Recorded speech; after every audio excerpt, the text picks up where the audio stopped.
More emergency medical aid from foreign donors arrived in India Sunday to alleviate a dire oxygen shortage as COVID-19 deaths in the South Asian nation rose to a new record.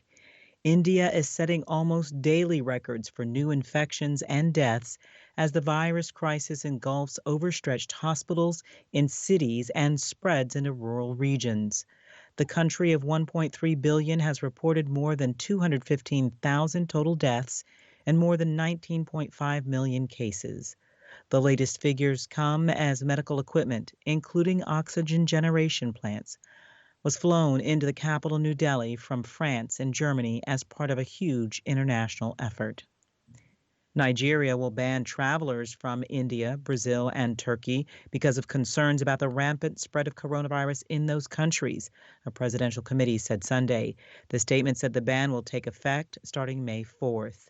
Saudi Arabia will lift its suspension on citizens traveling abroad and open land, sea, and air borders Monday, May 17th, the Interior Ministry said in a statement Sunday. Saudi citizens who have received 2 vaccination shots or 1 shot at least 2 weeks prior to travel, those who have recovered from coronavirus within the last 6 months, and those who are under 18 years old will be allowed to travel, the Interior Ministry said. South Africa will take delivery Sunday of the first batch of its 4.5 million Pfizer coronavirus vaccines as the country readies to start ramping up immunization.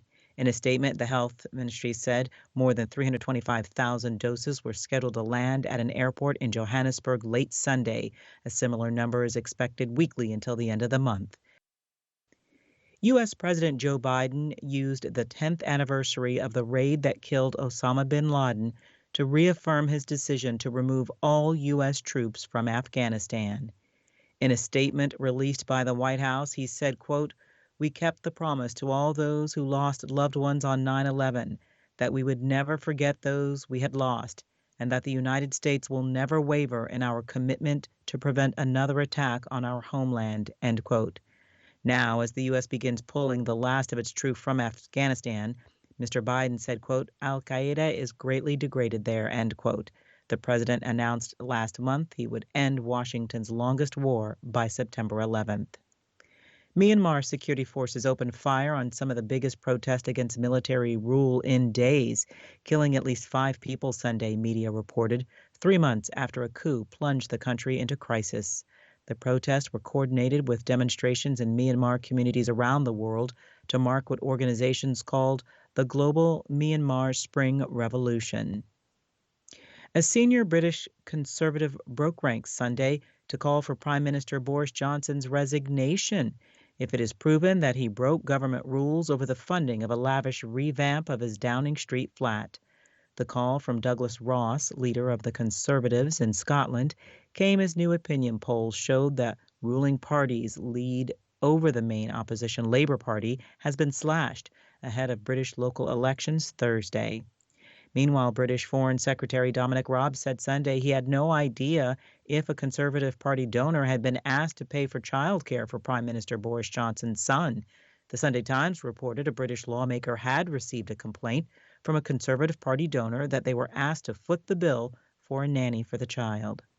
Chad's new ruling junta announced Sunday it had lifted a curfew introduced after the shocking death of longtime leader Idris Deby and the installation of a military council led by his son. An overnight curfew barring people from leaving their homes between 6 p.m. and 5 a.m. was introduced April 20th, hours after the military announced that Deby had died from wounds sustained in fighting with rebel forces. And from outer space. Mike Hawkins there confirming what you're seeing on the screen. Dragon moving away from the International Space Station. Dragon separation visually confirmed. And SpaceX concurs. That's what was happening right before 4 astronauts returned safely to Earth from the International Space Station early Sunday. The SpaceX Crew Dragon capsule parachuted to splash down in the Gulf of Mexico, NASA said.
Hi, thank you for watching. I hope the videos are useful for you. Please subscribe to my channel using the button below.